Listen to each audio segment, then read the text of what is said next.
Levi's theory. तो ये acid base के लिए थर्ड थ्योरी है जहाँ हम लोग बात करते हैं उसकी कि एसिड किसको कहते हैं या बेस कहते हैं। ये पहला थ्योरी है जो प्रोटॉन से रिलेटेड नहीं है। इससे पहले आर्गेनिज था, वो क्या कह रहा था कि एक्वस मीडियम में या वाटर में क्या रिलीज करे, H+। ब्रॉन्स्टेड क्या कह रहा था कि वो H+ जो डोनर है, प्रोटॉन डोनर, वो एसिड है, प्रोटॉन एक्सेप्टर बेस है। ये इसकी थ्योरी थोड़ा सा डिफरेंट है, मतलब ये प्रोटॉन से रिलेट नहीं कर रहा, इसका रिलेशन किससे, लोन पेयर से। तो लेविस थ्योरी क्या कहता है कि जो लोन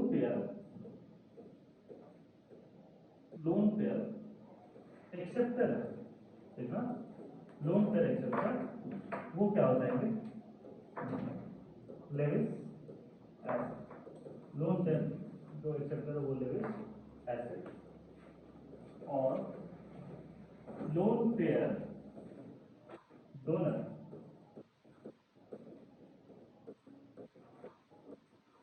उनको हम लोग क्या कहते हैं, लेविस। डेफिनेशन है,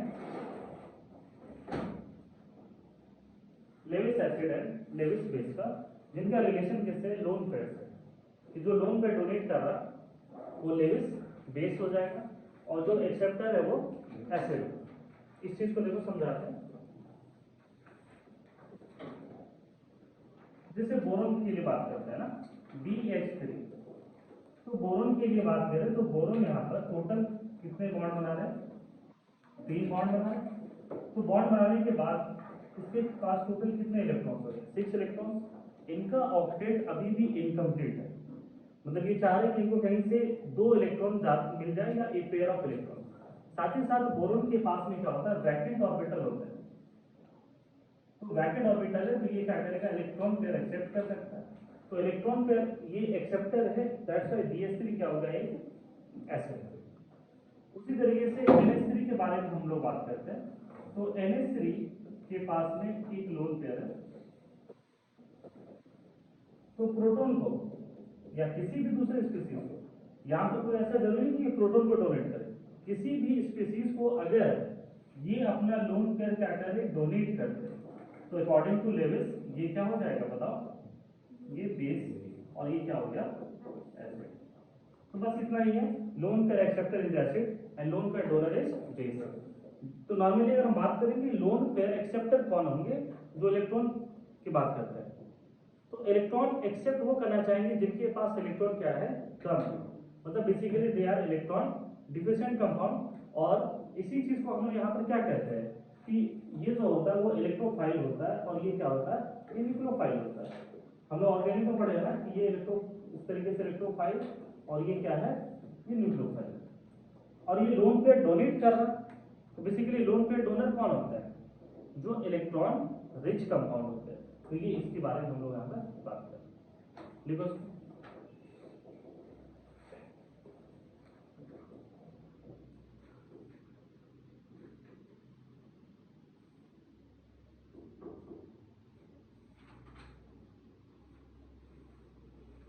अब यहाँ पर कैरेक्टरिस्टिक की बात करते हैं कि तुम कैसे पहचानोगे कि कौन सा लेविस एसिड होगा, कौन सा लेविस बेस होगा।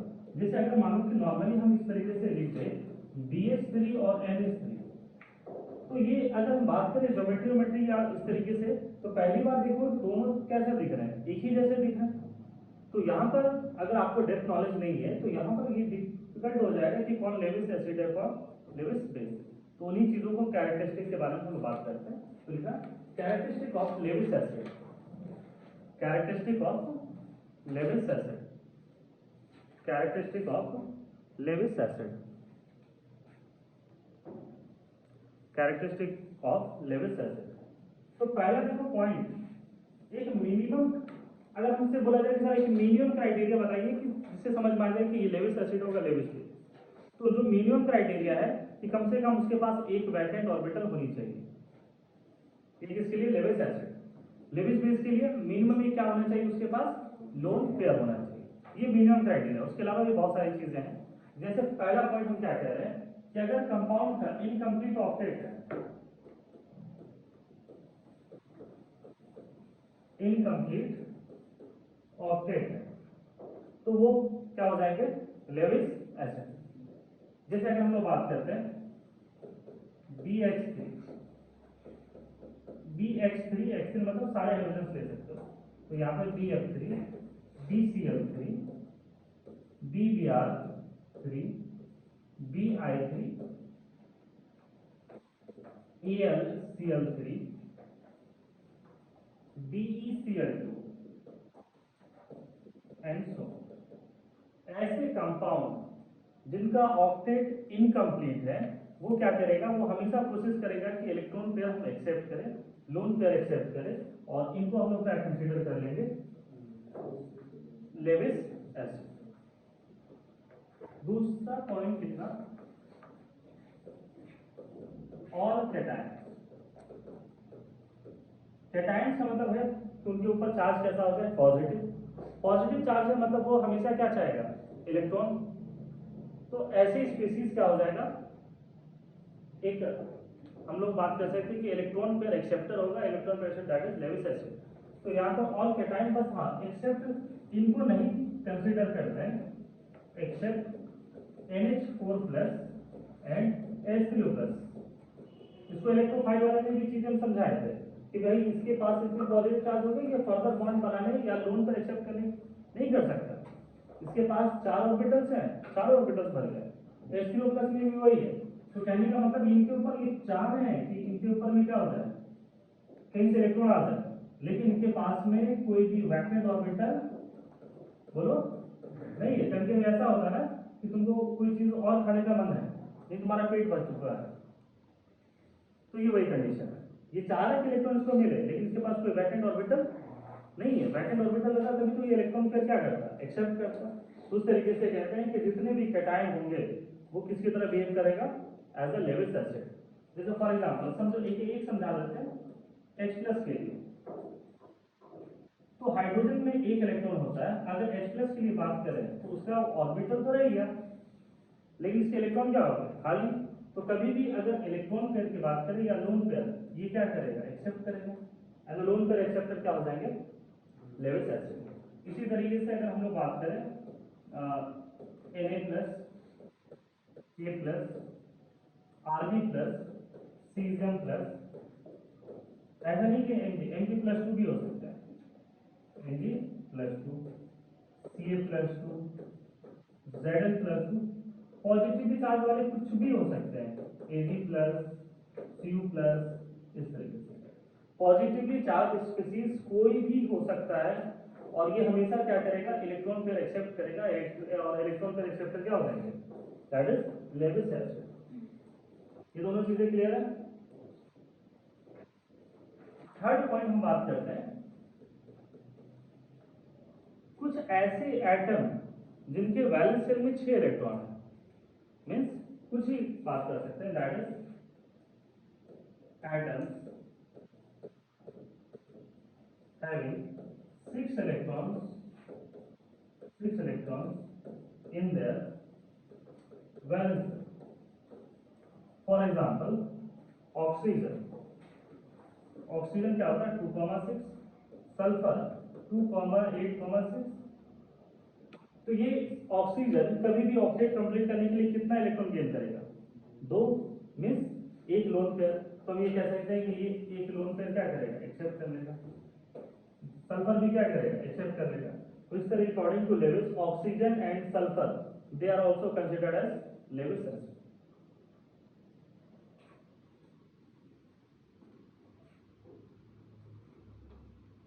Fourth and the last one, ऐसे कंपाउंड जो कि इलेक्ट्रोनेगेटिव आइटम से क्या है, सराउंडेड है। ऐसे कंपाउंड जो इलेक्ट्रोनेगेटिव आइटम से क्या है, सराउंडेड है। तो उनके बारे में हम लोग कह रहे हैं कि भाई वो किसके तरह बिहेव करेगा, इलेक्ट्रो लेविस एसिड के तरह। तो लिखना molecules in which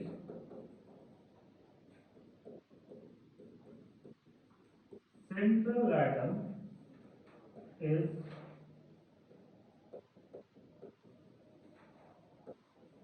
bonded by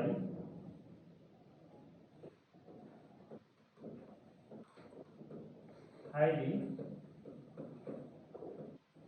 electronegative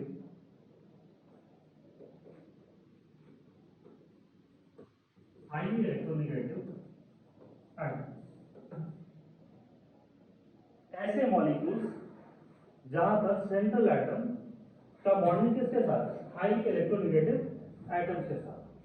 for example CO2, SO2, SO3, SF4, SF6।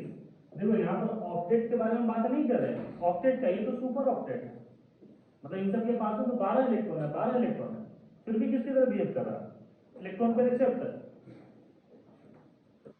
SnCl4, SnCl2 and so। तो इसको समझो, यहाँ पर CO2 की बात करते हैं तो यहाँ पर क्या है कि carbon is bonded with 2 oxygen. देखो ऑक्सीजन से कंप्लीट है, लेकिन oxygen is more electronegative than carbon.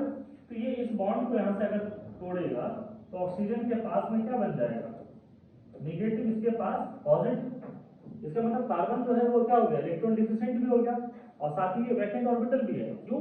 क्योंकि इसका जो ऑर्बिटल से उसके इलेक्ट्रॉन को कौन गेन कर लिया, ऑक्सीजन। तो ये किसकी तरह गेन करेगा, as a Lewis acid. Lewis acid means electron pair acceptor, और इलेक्ट्रॉन पेयर एक्सेप्ट कौन करेगा, आइदर वो इलेक्ट्रॉन डिफिशिएंट हो या उसके पास वैकेंट ऑर्बिटल हो। तो ये दिख रहा है। इसी तरीके से अगर हम लोग बात करें SO2 का, तो ये SO2 का स्ट्रक्चर होता है बेंट से, oxygen is more electronegative than sulphur.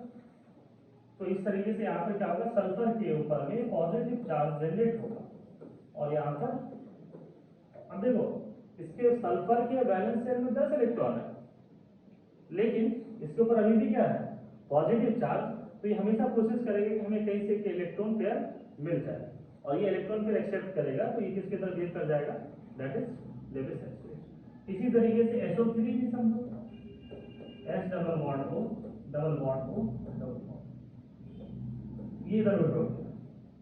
तो सल्फर जो है double bond O, double bond O minus, और इसके ऊपर प्लस।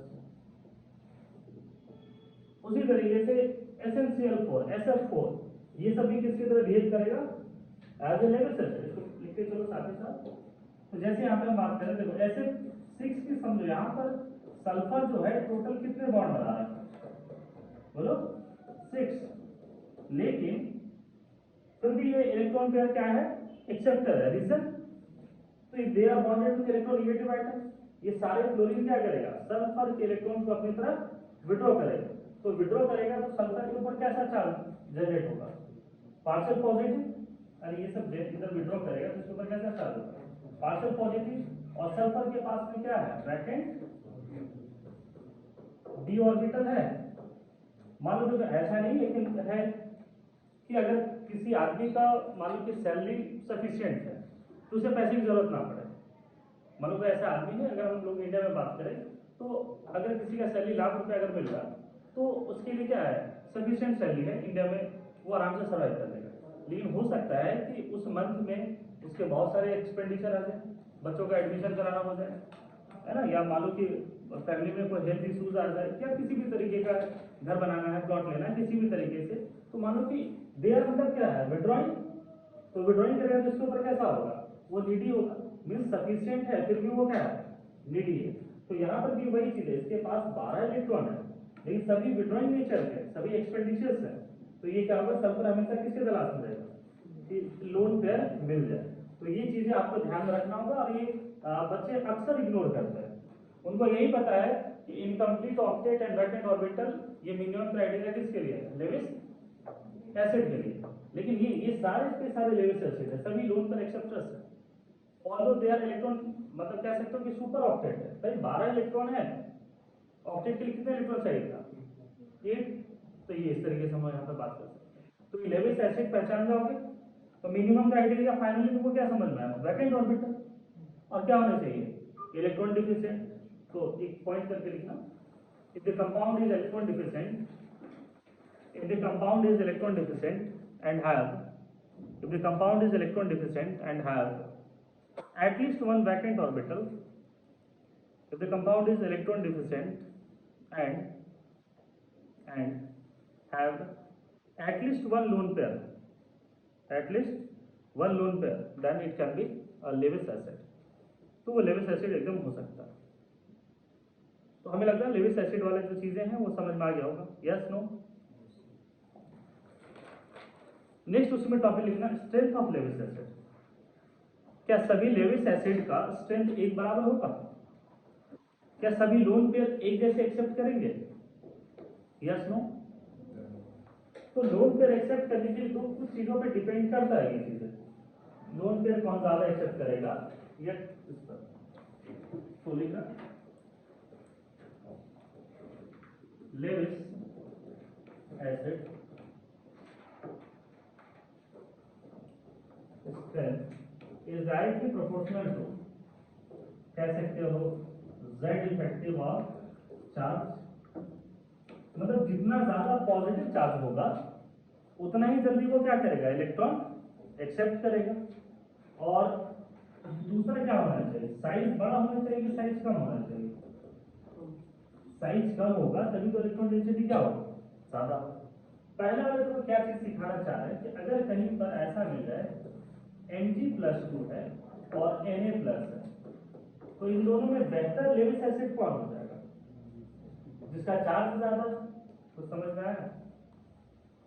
और अगर एल्यूमिनियम से कंपेयर करो Al+3 इसकी तुलना में क्या हो जाएगा, और बेहतर हो जाएगा। मतलब जितना ज्यादा चार्ज उतना ही जल्दी क्या करेगा, वो इलेक्ट्रॉन पेयर एक्सेप्ट करेगा, तो उतना ही क्या होगा, स्ट्रॉन्ग लेविस एसिड होगा। दूसरा साइज से क्या हम बात कर रहे हैं, अगर मान लो सभी के चार्ज बराबर है, for example Li+, Na+, K+, इस तरीके के चार्ज बराबर है, तो अगर साइज कम होगा तो उसके पॉजिटिव चार्ज डेंसिटी ज्यादा होगा। साइज कम होगा तो उसकी पॉजिटिव चार्ज डेंसिटी ज्यादा होगा, मतलब इलेक्ट्रॉन को वो क्या करेगा, ज्यादा अट्रैक्ट करेगा। तो यहाँ पर ये साइज हो गया। इवन अगर H+ को रखना तो H+ को यहाँ भी रख सकते हो। H+ रहेगा तो वहां पर हम कह सकते हैं कि भाई वो बहुत अच्छा लेविस। तो दो चीजें बताएं, एक चार्ज Z इफेक्टिव, दूसरा साइज। इसमें कहीं पर कोई दिक्कत, इजी चीज है आंसर। मतलब फाइनली हम लोग यहाँ पर कंपेयर कर रहे हैं कि इलेक्ट्रॉन किसको पहले मिलेगा, इलेक्ट्रॉन किसको पहले मिलेगा। तो एक जो क्या है, चार्ज ज्यादा एनर्जी ज्यादा, तो वहां पे क्या होगा, रिएक्टिविटी भी क्या हो जाएगा, उसका ज्यादा हो जाएगा इस तरीके से। दूसरा, चार्ज अगर बराबर है तो साइज कम हो जाएगा, तो लोन पेयर वो क्या करेगा, आसानी से एक्सेप्ट करेगा। नेक्स्ट लेविस एसिड की अगर हम बात करते हैं, तो लेविस एसिड स्ट्रेंथ जो कि इसी से रिलेटेड चीज है, is also directly proportional to the oxidation number of simple metal. जैसे हम लास्ट क्लास में ब्रॉन्स्टेड में भी डिस्कस किए थे, ऑक्सीडेशन नंबर ज्यादा होता है तो एसिडिफिकेशन क्या होता है, ये ज्यादा। तो यहां पर देखो सल्फर है, SO2 की बात करते हैं और SO3 की बात करते हैं, तो ऑक्सीडेशन नंबर यहाँ पर +4 है, इसके ऊपर कैसा है, +6 है। तो कहीं भी अगर इलेक्ट्रॉन पेयर आएगा तो सबसे पहले वो किस पर जुड़ना चाहेगा, इस SO2 पर या SO3 पर, जिसका पॉजिटिव चार्ज ज्यादा है, इलेक्ट्रॉन पे निगेटिव चार्ज है, तो निगेटिव कहाँ आना चाहेगा, जहाँ पे पॉजिटिव चार्ज ज्यादा। तो वही कह रहे हैं कि ऑक्सीडेशन नंबर पर ये डिपेंड करेगा। और ऑक्सीडेशन नंबर को इसको ऐसे भी कह सकते हो, इलेक्ट्रोनेगेटिव एटम्स के नंबर पर, क्योंकि इलेक्ट्रोनेगेटिव एटम्स के नंबर ज्यादा होंगे, ऑब्वियसली ऑक्सीडेशन नंबर भी ज्यादा होगा। नंबर ऑफ इलेक्ट्रोनेगेटिव एटम्स ज्यादा होंगे तो ऑक्सीडेशन नंबर भी ज्यादा होगा, तो उनका लेविस क्या हो जाएगा, स्ट्रेंथ ज्यादा होगा। जैसे इसके अगर फिर से वो कंपैरिजन कर दें कि ऑक्सीजन है, ये निगेटिव है, इसके ऊपर प्लस है, और ये सल्फर है इस तरीके से, तो बताओ कि इलेक्ट्रॉन पेयर जो है, लोन पेयर किसके पास आना चाहेगा, इसके पास आना चाहेगा, उसके पास आना चाहेगा, ऑब्वियसली इसके पास में। तो ये कह रहे हैं कि ये बेटर लेविस एसिड। तो उसी तरीके से बताओ SnCl2 है और SnCl4 है, कौन बेहतर लेविस एसिड होगा, SnCl4। अगर हम बात करें SF2 है, SF4 है, SF6 है, कौन बेहतर लेविस एसिड होगा? तो क्या सिखाना चाह रहे हो, समझ में आया? ये ऑर्डर एग्जाम में इसी तरह की चीजें पूछा जाता है कि किसका लेविस बेस एसिडिक से ज्यादा है। और तुमको हमेशा 3 चीज पर कंसिडर करना, चार्ज ज्यादा होनी चाहिए, साइज कम होनी चाहिए, ऑक्सीडेशन नंबर ज्यादा होना चाहिए।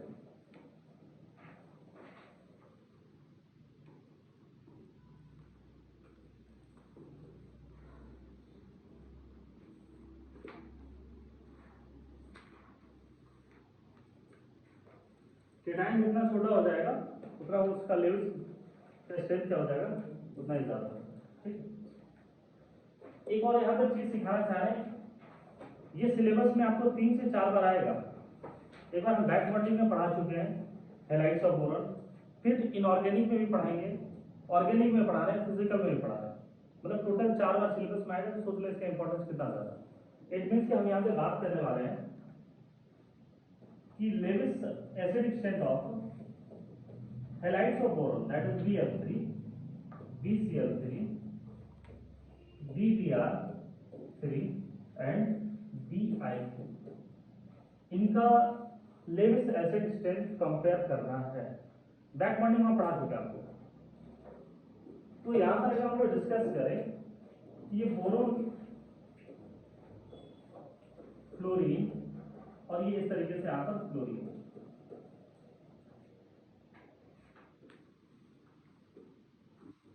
Boron, fluorine, fluorine, Br, boron और आयोडीन, सारा स्ट्रक्चर एक फॉर्म में बना रहे हैं यहाँ पर। अब यहाँ पर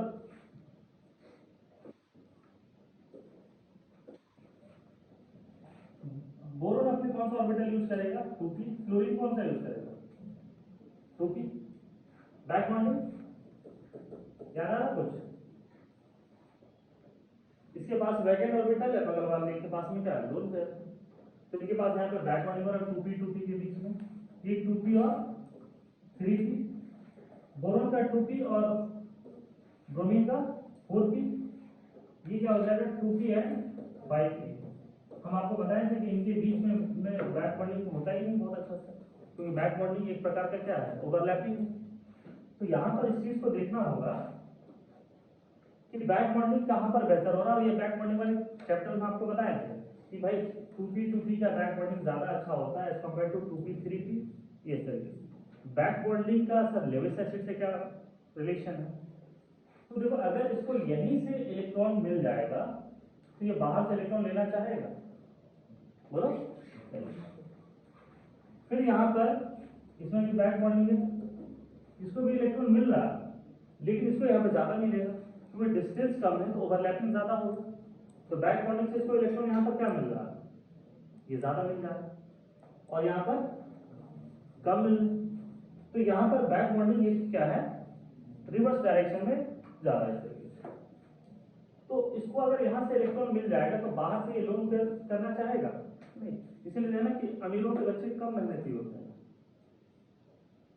अमीर जो होते हैं उनके बच्चे क्या होते हैं, कम मेहनती होते हैं, और जो गरीब फैमिली से बिलोंग करते हैं वो ज्यादा मेहनती होते हैं। रीजन, उसको कोई बैक सपोर्ट नहीं है, उसको पता है कि जो करना है हमें खुद करना है। तो यहाँ पर भी वही चीज है, इसको तो बगल से सपोर्ट मिल जा रहा है तो इसका जो लोड पर एक्सेप्ट करने की टेंडेंसी है वो क्या हो जाएगा, बोलो, कम हो जाएगा। मालूम एक आदमी है और उसके पीछे बहुत बड़ा सपोर्ट है ना, अंबानी अडानी इस तरीके का सपोर्ट है। तो उनके कभी सुने कि अंबानी और अडानी का बच्चा है यूपीएससी रैंक 1 क्रैक कर गया। अब ये मतलब सब की जरूरत नहीं है, पढ़ाई लिखे हर आदमी की जरूरत है। हम देख रहे हैं जितने पढ़े लिखे लोग हैं वो ज्यादा परेशान है अपने बच्चों को पढ़ाने के लिए। तो बात को सुनना, जो जितना पढ़ा लिखा इंसान है वो ज्यादा परेशान अपने बच्चों को पढ़ाने के लिए, क्योंकि उनके अपनी अलग महत्वाकांक्षा है, वो अपने से खुद से कंपेयर करते हैं। एक पॉइंट आए हमें बोलेंगे कि सर मैंने बीटेक एनआईटी से किया, एमटेक आईआईटी से किया और एमबीए आईएम रांची से किया, मतलब इंडिया के कोई ऐसे कॉलेजेस नहीं है जहाँ से मैंने अपनी पढ़ाई नहीं किया, लेकिन मेरा बच्चा का स्थिति ऐसा है कि शायद वो बोर्ड फेल कर जाए। समझ रहे हो? तो ये पेरेंट का एक जिद था जो उनके बच्चे कर गया, अच्छे तो कर गया, बीच में डिबेट हुआ, खराब हुआ, फिर वो 12th क्लास में आ जाते ठीक हो गया। लेकिन पेरेंट के मन से देखते, उस पेरेंट का बस यही कहना था कि मेरे फादर ग्रुप डी थे, चपरासी से छपरा में, और उनका बच्चा होकर के हम इतना पढ़ लिए, और हम आज के डेट में डायरेक्टर हैं किसी कंपनी में और गवर्नमेंट सेक्टर में डायरेक्टर हैं, और इतने सारे रिसोर्सेस होने के बावजूद हमारा बच्चा नहीं पढ़ रहा। Reason in backward. उनको पता था कि हमें कोई सपोर्ट नहीं है, इसको पता है कि कुछ भी होगा तो इसे फादर है। तो वही चीज है, यहाँ पर बैक बॉडी इतना मिल जा रहा है कि बाहर से इलेक्ट्रॉन एक्सेप्शन ऑलवेज है। अभी नहीं बोला कि सर आप ऐसे कैसे बोल दिए, हम तो देखिए गरीब का बच्चा और सो रहा था, है ना, अमीर का बच्चे को देखे कि वो ज्यादा मेहनत कर रहा था, लेकिन आप मास की बात कर रहे हैं, मैक्सिमम लोगों को देखना ये चीजें रहता है। तो यहाँ पे बैक बॉन्डिंग मिल जाएगा, तो इसको ये इलेक्ट्रॉन बाहर से नहीं मिलेगा, और यहाँ पे बैक बॉन्डिंग नहीं होगा तो ये इलेक्ट्रॉन पेयर एक्सेप्ट करना चाहे, ये चीज समझ रहे हो? तो यहाँ पर आप लिखें पहला कि बैक बॉन्डिंग का ऑर्डर, तो बैक बॉन्डिंग का ऑर्डर किस में ज्यादा होगा? BF3 में ज्यादा होगा as compare to BCl3, BBr3 and Bi3। देखो यही वर्ड एक चीज सभी कहते हैं, रिसोर्सेज कम दो तो बच्चा पढ़ेगा, कहते हैं कि नहीं कहते? हाँ, तो उनका ये पर्सनल अनुभव है, हम लोग भी देख रहे हैं ये चीजें। जिन बच्चों के पास रिसोर्सेज कम है वो ज्यादा अच्छे पढ़ते हैं, रिसोर्सेज ज्यादा मिल जाने पर थोड़ा डिग्री करने लगता है। देखो क्या कितना बजे क्लास था? तुम पता नहीं था इसकी बात है।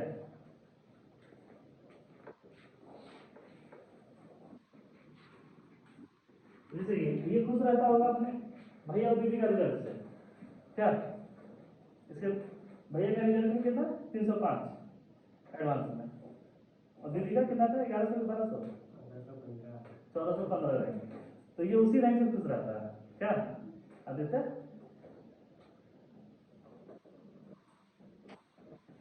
और ये पेरेंट का के लिए क्या हो सकता है?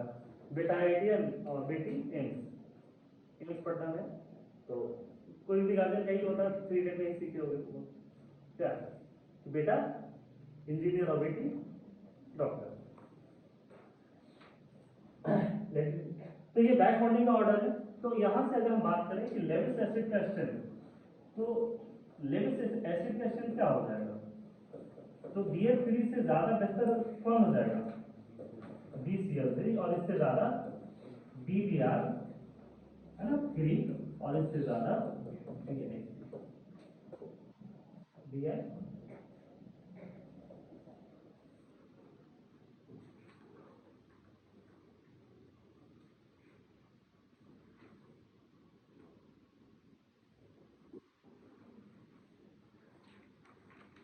ये चीजें हम बैक बॉन्डिंग में पढ़ाए होंगे, कॉपी में एक बार देखना बैक बॉन्डिंग की है, ये अभी भी पढ़ा रहे हैं, फिर ये चीज आपको ऑर्गेनिक में भी मिलेगा, एल्काइल हैलाइड चैप्टर भी ये चीज दिया होगा। तो ये लेविस एसिड का स्ट्रेंथ किधर है? नेक्स्ट देखना topic Lewis base, second topic है लेविस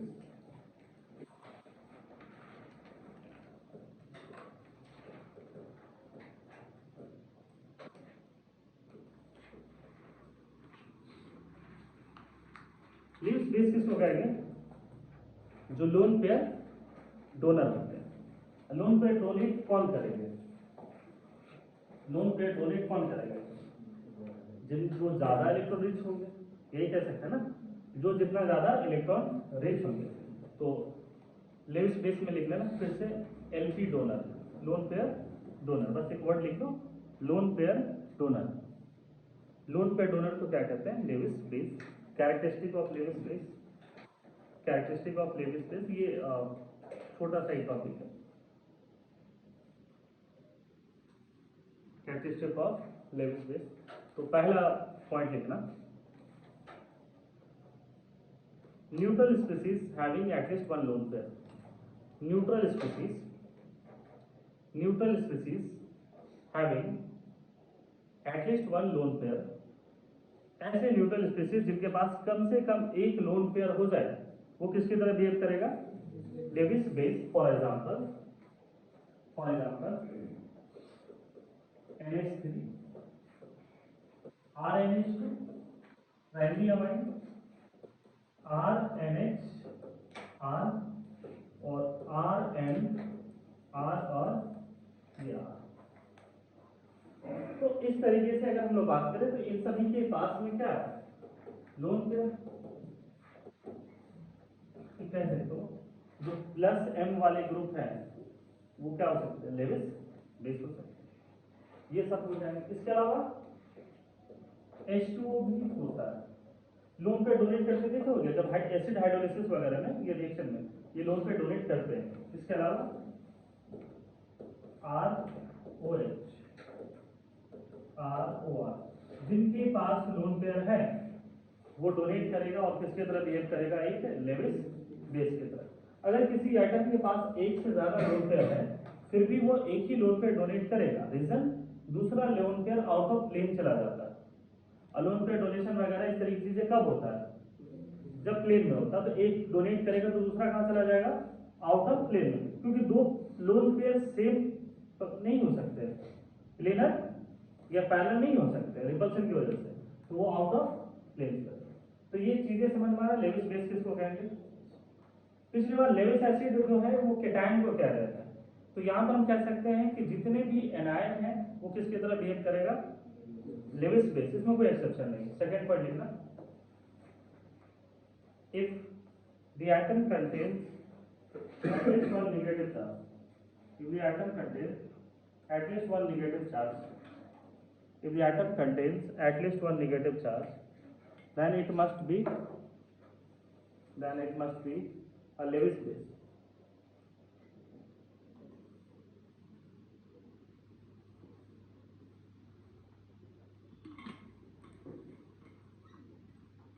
नेगेटिव चार्ज कैसे आता है? By gain of electron, by gain of electron. और इलेक्ट्रॉन गेन करेगा तो उस तरीके से सारी चीजें आ सकता है। मतलब F minus, Cl minus, Br minus, I minus, OH minus, NH2 minus, CH3 minus, Cl minus. इस तरीके से सारे स्पीसीज जिनके ऊपर में नेगेटिव चार्ज है वो किसकी तरह बिहेव करेगा? लेविस बेस की तरह। जिनके ऊपर नेगेटिव चार्ज आ रहे हैं वो लेविस बेस की तरह काम करेगा। और इसमें भी हम लोग कहते हैं कि जो जितना अनस्टेबल होगा, लास्ट क्लास में डिस्कस भी किया था, अनस्टेबल बेस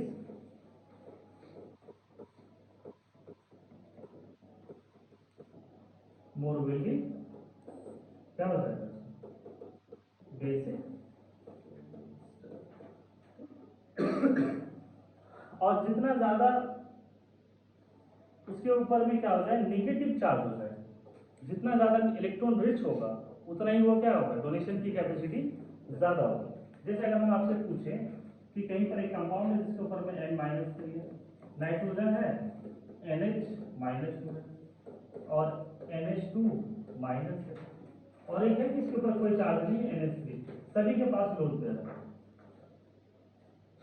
इसके पास 2 लोन पेयर है, इसके पास 3 लोन पेयर है, इसके पास 4 लोन पेयर है। तो ये अगर इनके बारे में बात करें कि बेसिक स्ट्रेंथ कितना ज्यादा होगा, इन चारों में बेसिक स्ट्रेंथ का ऑर्डर क्या होगा? सबसे ज्यादा यही होगा। हाँ, देखो जितना ज्यादा नेगेटिव चार्ज उतना अनस्टेबल, और जितना अनस्टेबल उतना उसका क्या होगा? डोनेशन कैपेसिटी उतना ज्यादा। ये पॉइंट पे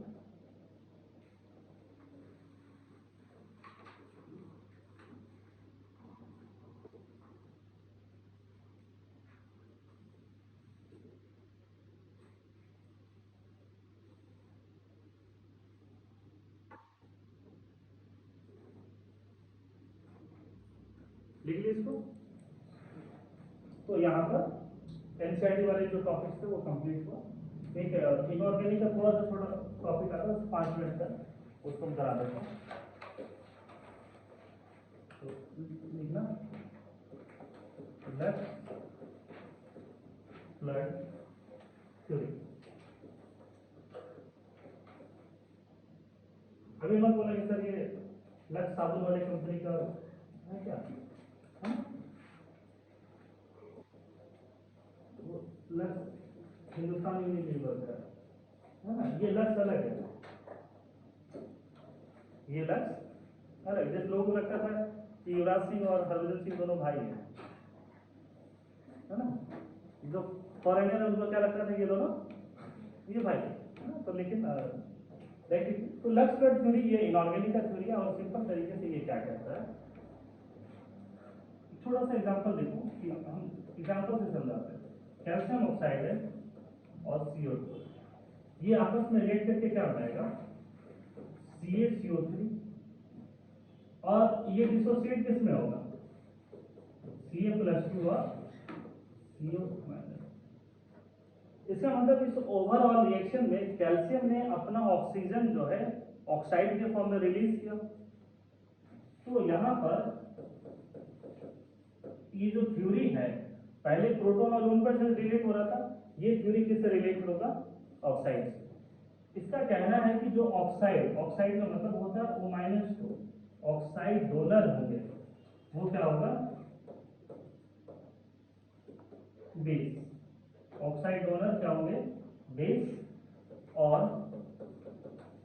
oxide acceptor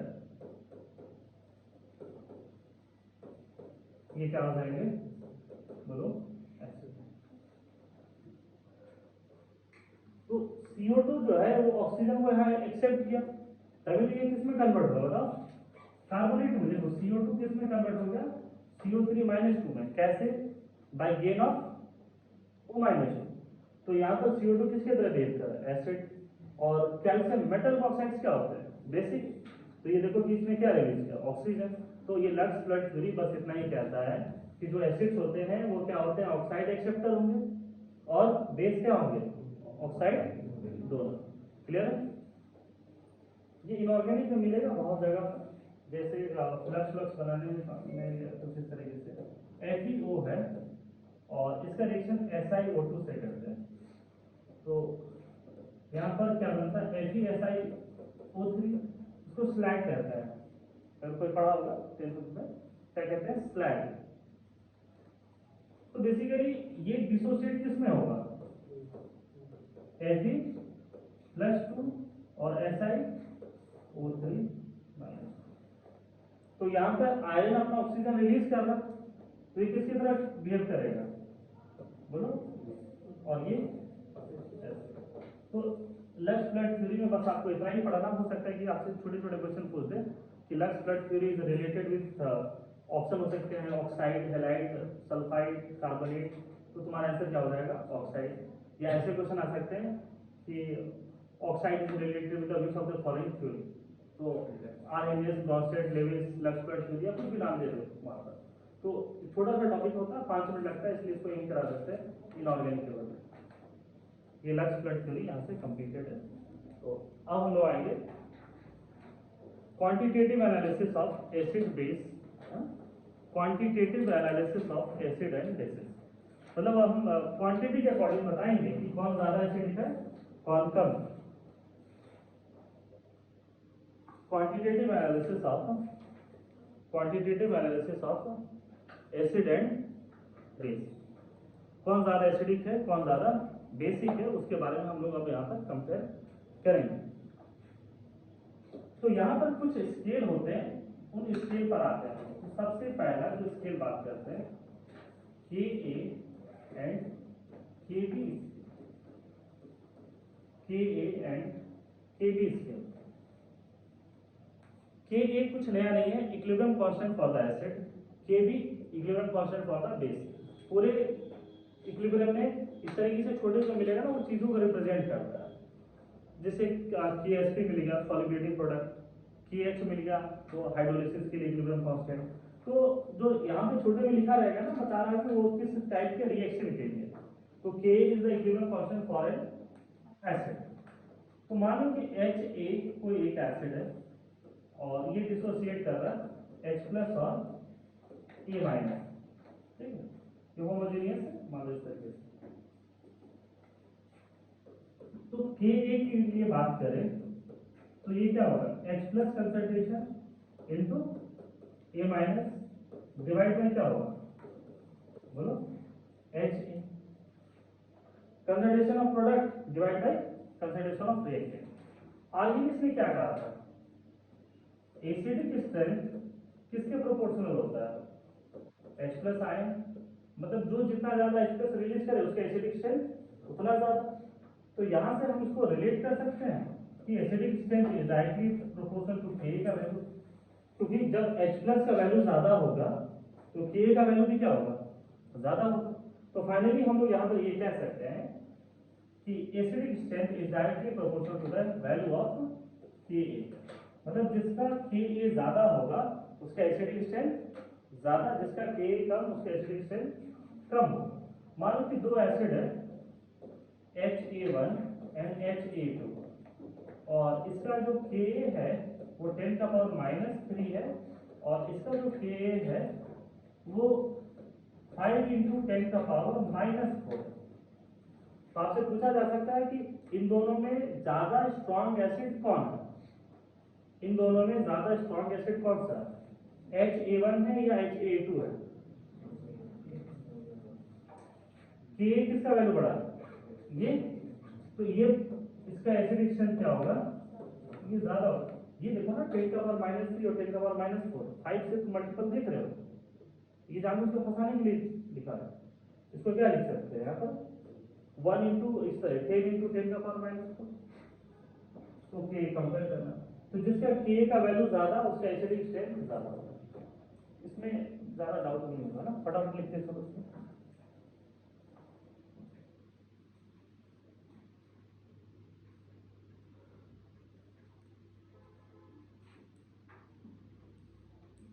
second question Kb के लिए सेम चीज हो जाएगा जैसे, है ना, Kb के लिए अगर मान लो BOH कोई एक बेस है तो ये किसमें टूटेगा, B प्लस और OH माइनस, इसका Kb किसके बराबर होगा, B plus concentration and OH minus concentration divide by BOH का कंसंट्रेशन, ये Kb। आर्गेनिक्स ने क्या बताया था कि basic strength is directly proportional to concentration of OH minus, और OH माइनस का concentration and OH minus is directly proportional to Kb। तो जिसका OH माइनस का वैल्यू ज्यादा होगा उसका Kb का वैल्यू भी क्या होगा, बोलो, ये ज्यादा। तो इस प्रकार से हम लोग कह सकते हैं कि basic strength is directly proportional to the value of Kb, मतलब जिसका Kb का वैल्यू ज्यादा होगा उसका बेसिक स्ट्रेंथ क्या होगा, ज्यादा, और जिसका Kb का वैल्यू कम होगा उसका बेसिक स्ट्रेंथ ये कम। मान लो किस तरीके से दो एसिड ले लें, बीटा OH एंड BOH, इसका Kb जो है वो 10 का पावर -4 है और इसका जो Kb है वो 5 इंटू 10 का पावर -5। तो कौन सा Kb का वैल्यू ज्यादा, ऊपर वाले का, तो इसका बेसिक स्ट्रेंथ क्या होगा, ये ज्यादा। Ka और Kb स्केल क्लियर है, Ka एंड Kb स्केल,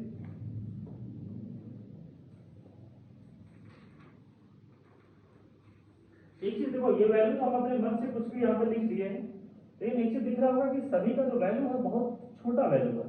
10 का पावर -4 क्या है, नहीं बराबर है 10 का पावर -5, बहुत कम वैल्यू है। तो जब भी वैल्यू बहुत कम होता है या बहुत बड़े में होता है तो हम लोग किसका यूज करते हैं, लॉग का। लॉग का यूज कब होता है, जब वैल्यू बहुत बड़ा हो या बहुत छोटा हो, तो उसको रिप्रेजेंट करने के लिए हम लोग एक्सपोनेंट के फॉर्म में जाते हैं और फिर वो किस में आता है, आपका लॉग के फॉर्म में। तो यहाँ पर सेकेंड स्केल जो हम लोग बात करने वाले हैं वो क्या है, pKa एंड पी के बी। बेसिकली इसको हम कहते हैं पावर ऑफ के and power of K B. तो यहां से हम लोग एक चीज डिस्कस करने वाले हैं कि पी के क्या होता है। तो p K is equal to minus log of K, इसका बेस होता है 10। अगर कुछ नहीं लिखे तो समझ लो कि इसका बेस क्या है 10। क्या इसको हम ऐसे समझाने के लिए लिख सकते हैं? कैलकुलेशन में तो नहीं यूज करेंगे, लेकिन समझाने के लिए इसका वैल्यू ये लिख सकते हैं, p K equal to minus log 10 base K, मतलब लॉग 10 और ये 1/k। इससे माइनस उधर चल जाएगा तो के का पावर -1। तो ये कुछ इस तरीके से। थोड़ी देर पहले हम क्या बताया था, एसिडिक स्ट्रेंथ जो है वो ज्यादा कब होगा, जब के का वैल्यू ज्यादा हो, और के का वैल्यू ज्यादा होगा तो पीके का वैल्यू क्या हो जाएगा, बोलो, कम में होगा। क्यों? क्योंकि ये नेगेटिव लॉगरिथम है या रेसिप्रोकल में। तो फाइनली क्या होगा, what is the relation between P K and acidic strength? Inversely proportional, they are inversely proportional. तो लिख लेना, acidic strength is inversely proportional to value of P K. इसका मतलब यही हुआ कि जिसका पीके का वैल्यू कम होगा उसका एसिडिक स्ट्रेंथ ज्यादा। दो एसिड है,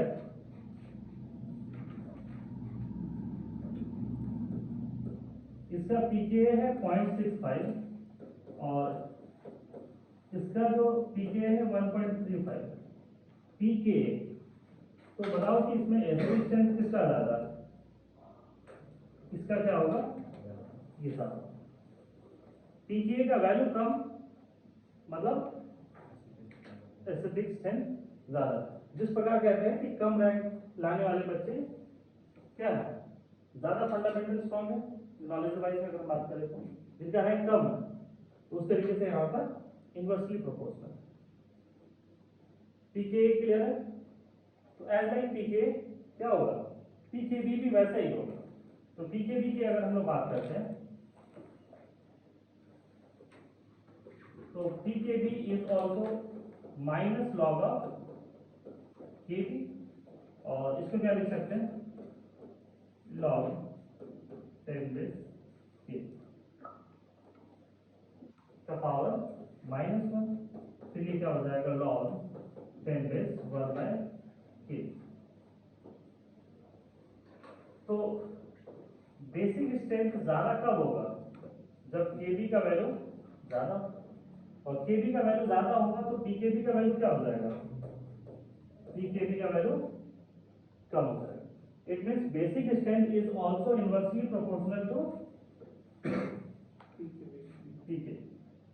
basic strength is also inversely proportional to, बोलो, पीके। इनवर्सली प्रोपोर्शनल होगा।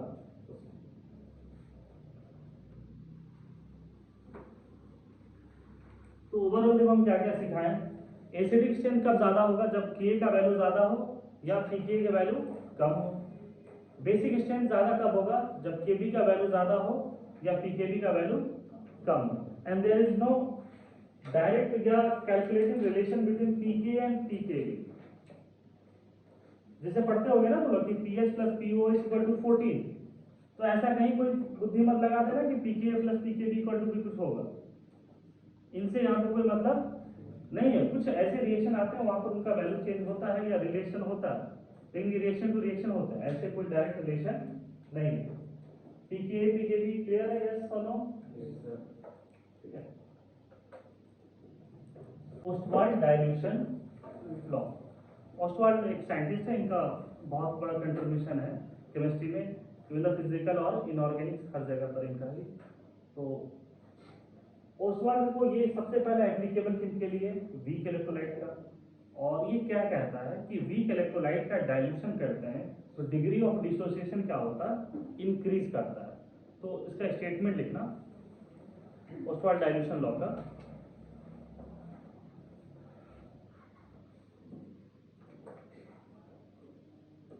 On dilution of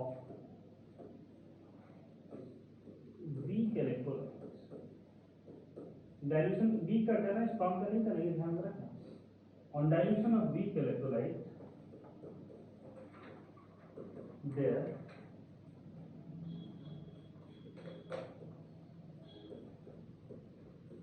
degree of dissociation, that is alpha increases। क्या कह रहे हैं कि वीक इलेक्ट्रोलाइट का अगर डाइल्यूशन करते हैं तो उनका अल्फा क्या होगा, बढ़ेगा। और अल्फा का बढ़ना जो है वो क्या रिप्रेजेंट करता है, ज्यादा से ज्यादा डिसोसिएट होगा। तो इस केस में ज्यादा से ज्यादा क्या मिलेगा तुम्हें, प्रोडक्ट मिलेगा। और ये कह सकते हो कि इस केसेस में क्या होगा, फॉरवर्ड रिएक्शन होगा। अगर अल्फा बढ़ जाए, डिसोसिएशन बढ़ जाए, मतलब डिसोसिएशन 20% हो रहा और वो डिसोसिएशन 30% हो जाए, तो ज्यादा से ज्यादा डिसोसिएट होगा, रिएक्टेंट डिसोसिएट होगा, तो प्रोडक्ट क्या मिलेगा आपको, ज्यादा मिलेगा। तो ये वही चीज कह रहे हैं कि डाइल्यूशन करेंगे वीक इलेक्ट्रोलाइट का तो उसका अल्फा क्या हो जाएगा, ये इंक्रीज हो। और स्मॉल डाइल्यूशन ऑफ क्लियर है, ये स्कूल एग्जाम वगैरह में डायरेक्ट पूछ जाता है कि state and explain of small dilution दो, तो इसके लिए जरूरत है। दूसरा, आगे अभी जितने भी टॉपिक्स पढ़ने वाले हैं पीएच या आगे के जितने भी कंसल्टेशन वाले टर्म्स वगैरह, तो उसमें ये ऑस्वाल्ड डाइल्यूशन लॉ बार बार आता है, इसलिए या इनके एप्लीकेशन, इसलिए इसको हम लोग डिस्कस करें। तो मान लो कि ए बी कोई एक इलेक्ट्रोलाइट है, वीक इलेक्ट्रोलाइट ए बी, साथ साथ में लिखते चलो, ए बी एक्वस, और ये डिसोसिएट हो रहा है ए प्लस एक्वस और बी माइनस एक्वस, और इसका इक्विलिब्रियम कांस्टेंट मानो कि Kc। Let's suppose at t equal to 0 अगर AB का कंसंट्रेशन C है तो ये इनिशियली इसको हम क्या मान के चल रहे हैं कि ये 0। At t equal to T equilibrium अगर अल्फा के टर्म से चले तो क्या सिखाए हम आपको कि ये क्या हो जाएगा, C माइनस C अल्फा, ये C अल्फा और C अल्फा। और ट्रिक में क्या सिखाया कि प्रोडक्ट का स्टोइकोमेट्रिक से मल्टीप्लाई करना और रिएक्टेंट से डिवाइड करना। तो 1 से मल्टीप्लाई 1 से divide as it is C alpha, यहाँ भी 1 से मल्टीप्लाई और 1 से डिवाइड एज इट इज, यही होता है। तो अब हम लोग यहाँ पर आते हैं Kc के लिए, इक्विलिब्रियम कांस्टेंट कैलकुलेट करते हैं। तो Kc is equal to A plus concentration into B minus concentration divide by क्या हो जाएगा, AB। और ये किसके बराबर है, C अल्फा, ये C alpha into C minus C alpha, ये क्या हो जाएगा Kc। तो यहां से ये आ रहा होगा C स्क्वायर अल्फा स्क्वायर, और C कॉमन लोगे तो यहां से क्या आ रहा होगा 1 माइनस अल्फा। तो यहां से एक C कैंसिल हो जाएगा, तो फाइनली क्या बचेगा, C alpha square by 1 minus. अब यहां पर एक चीज देखना होगा कि अगर ये वीक इलेक्ट्रोलाइट है, ये क्या है, ये वीक इलेक्ट्रोलाइट है, तो इसका अल्फा क्या होगा, कम होगा। याद करो हम बता रहे थे कि आपको स्ट्रॉन्ग इलेक्ट्रोलाइट है तो अल्फा ऑलमोस्ट डिसोसिएशन होता है, मैक्सिमम होता है, और वीक इलेक्ट्रोलाइट क्या होता है, नेग्लिजिबल डिसोसिएशन होता है, तो अल्फा क्या होगा, कम होगा। कम का मतलब ये होगा कि 1 minus alpha is nearly about क्या हो जाएगा 1। ये अल्फा इतना कम है कि 1 से माइनस करोगे तो बहुत ज्यादा फर्क ये नहीं पड़ने वाला। और मुकेश अंबानी से 2-4 लाख रुपए अगर ले भी लो तो उसको कोई फर्क पड़ेगा, ये नहीं पड़ेगा। तो ये उसी तरीके से, और इसको ऐसे कह सकते हो कि जो 1 है ना वो मच मच ग्रेटर देन क्या है अल्फा। तो चाहे प्लस में हो या माइनस में, ऑलमोस्ट उसके बराबर होगा, लेकिन डिवाइड मल्टीप्लाई में नहीं लगाओगे चीज। अब ये चीज यहां पर लगाओगे तो 1 minus alpha is equal to क्या हो जाएगा 1। तो ऊपर से Kc किसके बराबर होगा, C अल्फा स्क्वायर, यहां से अल्फा किसके बराबर हो जाएगा, रूट अंडर K/C। इसी को कहते हैं हम लोग यहाँ पर। समझने के लिए हम लोग फिर से ऐसे यूज कर सकते हैं कि कंसंट्रेशन किसके है, मोल पर वॉल्यूम। तो यहां पर अगर लगा दिए तो ये किसके बराबर हो जाएगा, Kc इंटू ऊपर वॉल्यूम और नीचे क्या रह जाएगा ये मोल। डाइल्यूशन में अगर मान लो कंसंट्रेशन की बात करें, कंसंट्रेशन क्या हो जाएगा, मोल पर वॉल्यूम, तो ये आएगा तो n/v ऊपर हो जाएगा। डाइल्यूशन प्रोसेस, मोल कंसेप्ट वाला, डाइल्यूशन में क्या होता है, on dilution moles of solute, ये क्या होता है, कांस्टेंट। सॉल्यूट के मोल्स में कोई भी इंक्रीमेंट नहीं होता है। मान लो कि सॉल्ट सॉल्यूशन ले ले, शुगर सॉल्यूशन ले ले, उसमें पानी डाल दें, तो ऐसा नहीं कि सॉल्ट या शुगर के अमाउंट बढ़ जाएगा, मोल्स ऑफ सॉल्यूट क्या हो जाएगा, रिमेन्स कांस्टेंट। लेकिन वॉल्यूम ऑफ सॉल्यूशन क्या हो जाएगा, बोलो, इंक्रीज कर जाएगा। तो इस तरीके से हम कह सकते हैं कि कंसंट्रेशन क्या होगा, डिक्रीज, और as temperature is constant, as temperature is constant, तो केसी भी क्या हो जाएगा, K C will, K C will also be constant. As temperature is constant, तो केसी क्या हो जाएगा, ये भी कांस्टेंट हो जाएगा। क्लियर। तो अब यहां पर डाइल्यूशन करने के मोल्स ऑफ सॉल्यूट में कोई चेंज नहीं आ रहा, वॉल्यूम बढ़ रहा है, कंसंट्रेशन डिक्रीज हो रहा है। तो फाइनली हम लोग यही कह सकते हैं, ये सारी कंडीशन ऊपर लगाओ, डाइल्यूशन करेंगे केसी में चेंज नहीं आएगा, और डिनोमिनेटर में कंसंट्रेशन है, कंसंट्रेशन डिक्रीज करेगा, कंसंट्रेशन डिक्रीज करेगा तो वॉल्यूम क्या हो जाएगा, इंक्रीज। या इसको इधर लगा दो, टेम्परेचर चेंज नहीं हो रहा तो केसी रिमेन्स कांस्टेंट, और डाइल्यूशन में मोल्स ऑफ सॉल्यूट क्या होगा, उसमें भी चेंज नहीं आ रहा, तो चेंज किस में आएगा, वॉल्यूम। तो वॉल्यूम में क्या होगा, वॉल्यूम बढ़ेगा, डाइल्यूशन करने पे वॉल्यूम बढ़ेगा, तो अल्फा भी क्या होगा, ये बढ़ जाएगा। तो on dilution of weak electrolyte, alpha क्या हो जाएगा, इंक्रीज करेगा। या सुनो, इसी चीज के बारे में हम लोग यहाँ पे डिस्कस करते हैं कि कभी भी वीक इलेक्ट्रोलाइट है, तो वीक इलेक्ट्रोलाइट में अगर डिसोसिएशन करना है, तो ज्यादा बढ़ाना है, तो क्या करेंगे, उसका डाइल्यूशन कर देंगे। अब इसके प्रैक्टिकल एग्जांपल्स देखो। अगर कोई इंसान है जिसको डाइजेशन का प्रॉब्लम है, डाइजेशन का प्रॉब्लम मेनली क्यों होता है, फूड का ब्रेकडाउन ठीक से नहीं होने की वजह से। जो बोलते हैं ना कि खाना डाइजेस्ट नहीं हो रहा, अपच हो जा रहा है, इस तरीके से, मतलब वो डाइजेस्ट ब्रेकडाउन नहीं हो रहा, तो चाहे किसी भी दुनिया के डॉक्टर से दिखा लो, मेडिसिन के साथ सबसे पहला एडवाइस होगा पानी आपको ज्यादा पीना है।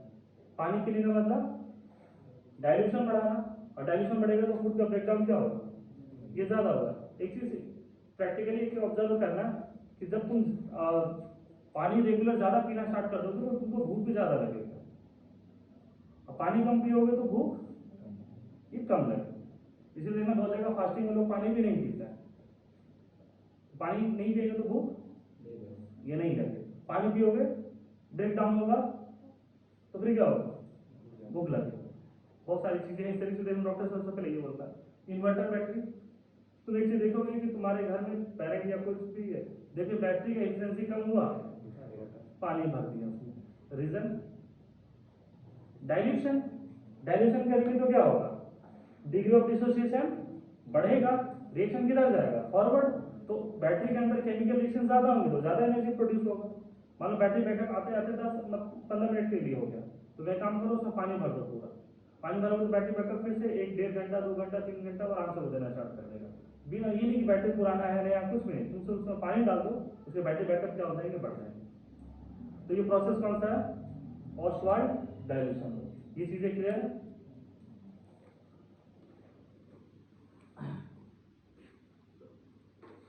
अब आते हैं हम लोग नेक्स्ट स्केल, पीएच स्केल।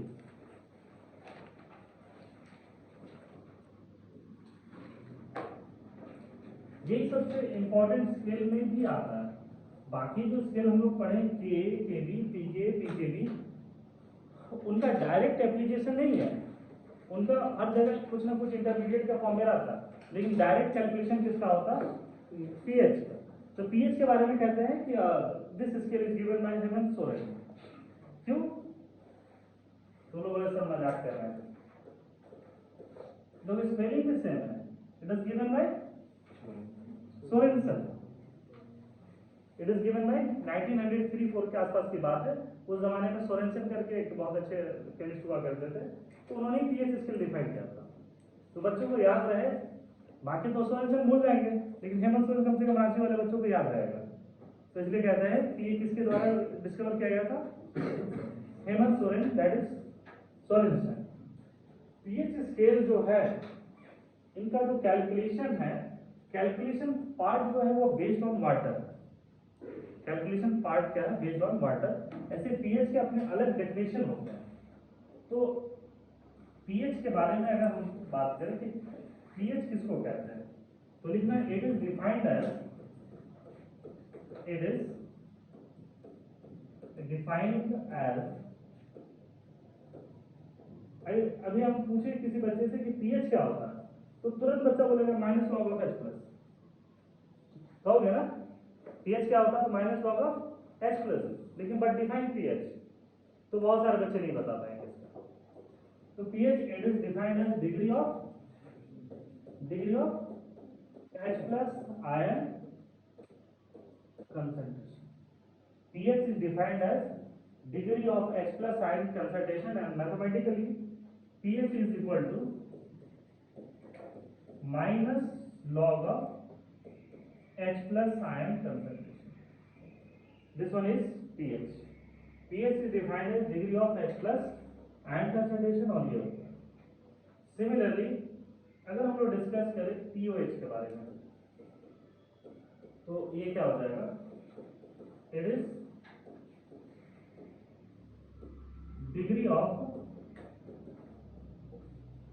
या it is defined as OH minus concentration, it is defined as degree of OH minus concentration.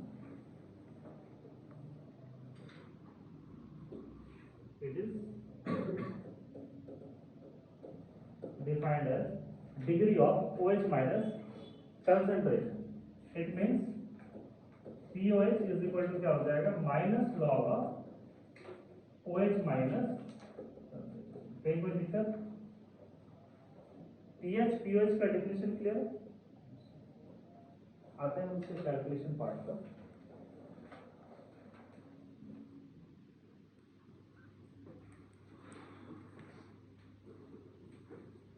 pH of water, तो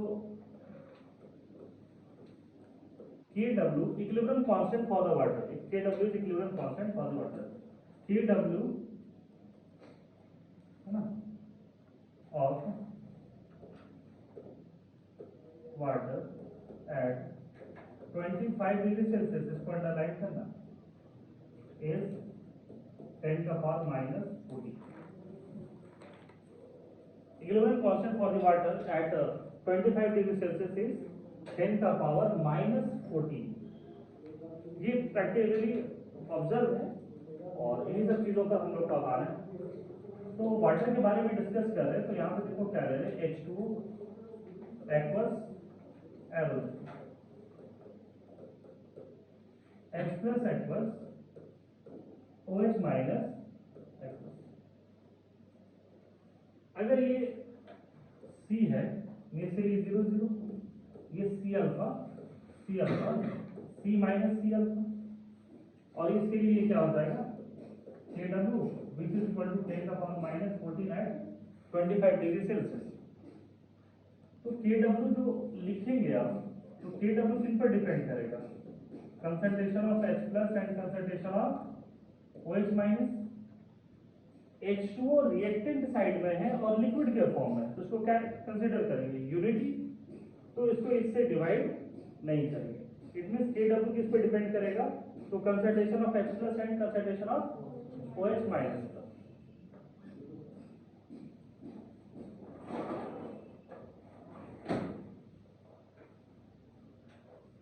और जितना H प्लस का कंसंट्रेशन है उतना ही OH माइनस का कंसंट्रेशन होगा, equal to C alpha. Yes no? जितना H प्लस डिसोसिएट होगा उतना ही क्या होंगे, OH माइनस दोनों के नंबर बराबर होंगे, अमाउंट बराबर होंगे, कंसंट्रेशन बराबर होंगे। तो ये इस तरीके से यहाँ से हम लोग अब उस पर अप्लाई करेंगे। नाउ दोनों साइड में लॉग ले, KW का वैल्यू क्या है 10 का पावर -14 और ये इसको लॉग में लेते हैं, तो लॉग ऑफ H प्लस और इधर भी लॉग लेंगे तो यही आ जाएगा लॉग ऑफ KW और ये इसके बदले हम यहाँ पे यहाँ पे कितने बच्चे हैं जिनको लॉग के बारे में बहुत डेप्थ में नॉलेज नहीं है? अरे तुम तो मैथ्स वाले बच्चे हैं, फिर भी हो लॉग के प्रॉपर्टीज, लॉग कैसे कैलकुलेट करते हैं या लॉग के प्रॉपर्टीज, इसके अलावा एंटी लॉग वगैरह कैसे निकालते हैं? एंटी लॉग तो हमें लगता है किसी को नहीं पता होगा, ठीक है। तो हमें लगता है किसी दिन एक्स्ट्रा क्लास लेना होगा लॉग पढ़ाने के लिए, तो उस दिन हमको केमिस्ट्री टीचर बनना, मतलब केमिस्ट्री से मैथ्स टीचर बनना पड़ेगा, लगता है हम पढ़ा देंगे। लॉग की प्रॉपर्टी जितना है वो सारा करके कैसे कन्वर्ट करते हैं, है ना, नेचुरल लॉग, एंटी लॉग, इस तरीके से। और इवन विदाउट लॉग टेबल भी हम आपको सिखा देंगे, है ना। थोड़े से कभी कभी ईगो आ जाता है, तो क्लास में जब एग्जाम चल रहा था ना, तो लॉग टेबल घूमते हैं पूरी क्लास में, एक ही लॉग टेबल होता है वही पूरी क्लास में।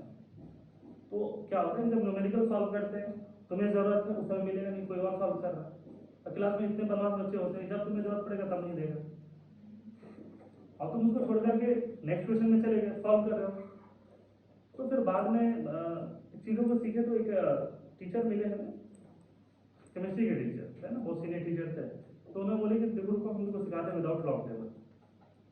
तो विदाउट लॉग टेबल जब हम सीखे तो हमें लगा कि फालतू का टेंशन लेते थे, गुस्सा आता था किसी दोस्त पर कि लॉग टेबल नहीं दिया, उसकी वजह से मेरा एक नंबर कट गया, इस तरीके से। तो फिर बाद में जब सीखे तो फिर बच्चों को भी हम सिखाना स्टार्ट करें विदाउट लॉग टेबल, और हमें लगता है आसान लगता है। उसके लिए बस कुछ नहीं, log 2 और log 3 का वैल्यू पता होना चाहिए, और हमें लगता है ऑलमोस्ट बच्चों को पता है। log 2 that is 0.3010 and log 3 का वैल्यू 0.470।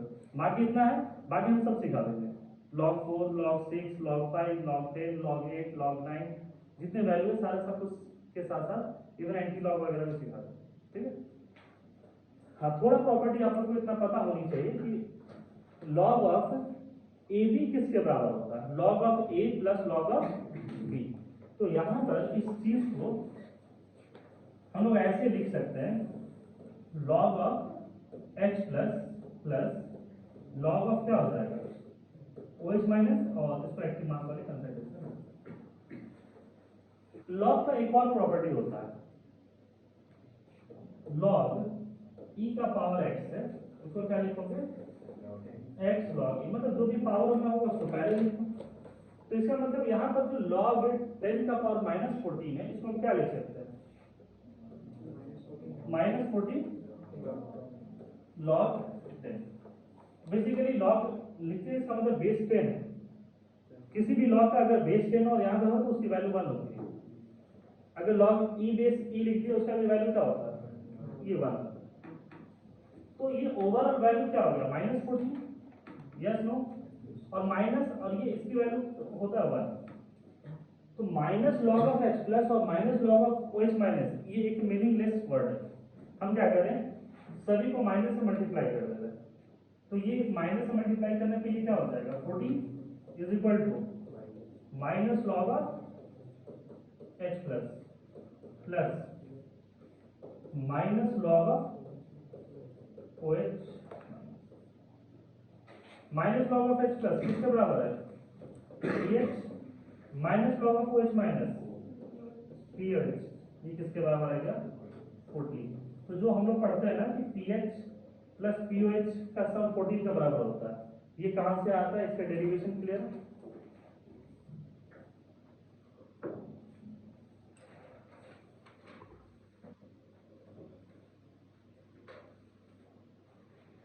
तो 14 इक्वल टू pH प्लस इसके सम इसी को लेकर के सकते हैं, लेकिन ये टेम्परेचर डिपेंडेंट है, टेम्परेचर में चेंज करेंगे तो बहुत सारे चेंजेस आते हैं। लिख लिया इसको। ठीक है ना।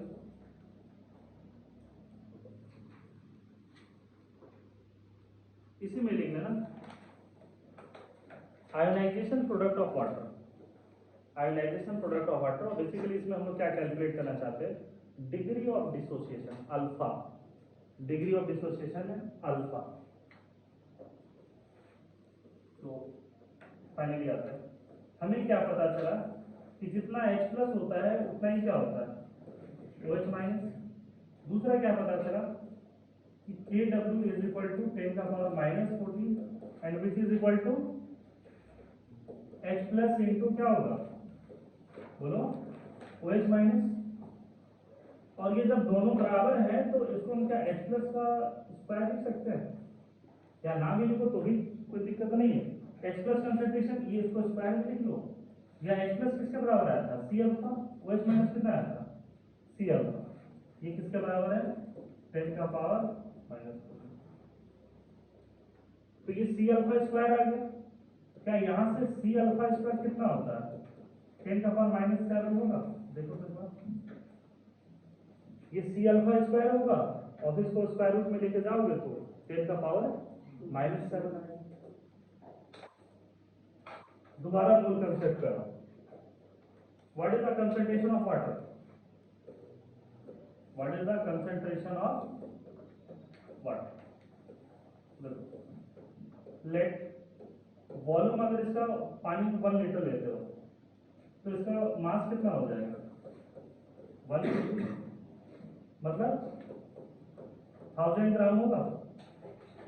तो मोल्स ऑफ वाटर कितना होगा 1000 बाई 80 जो 55.55 आता है।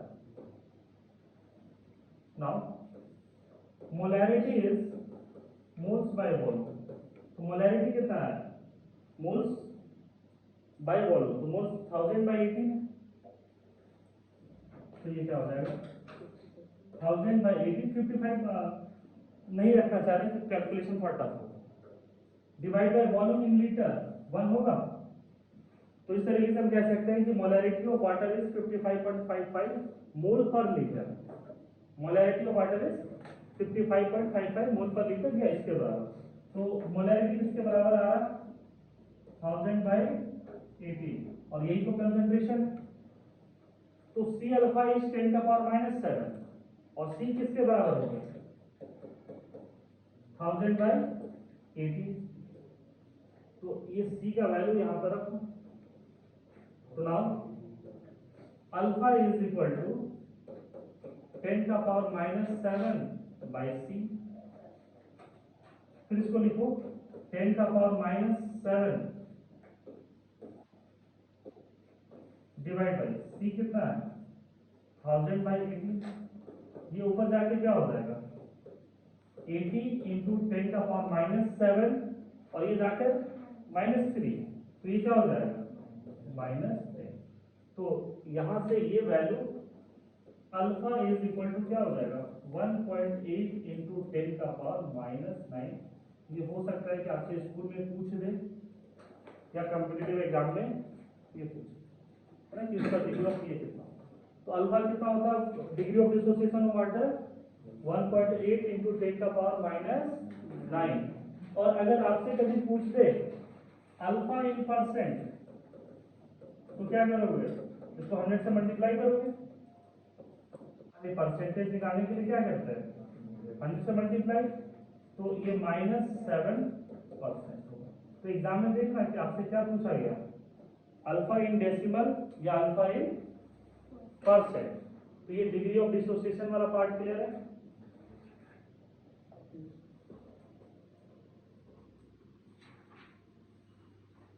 इसके बाद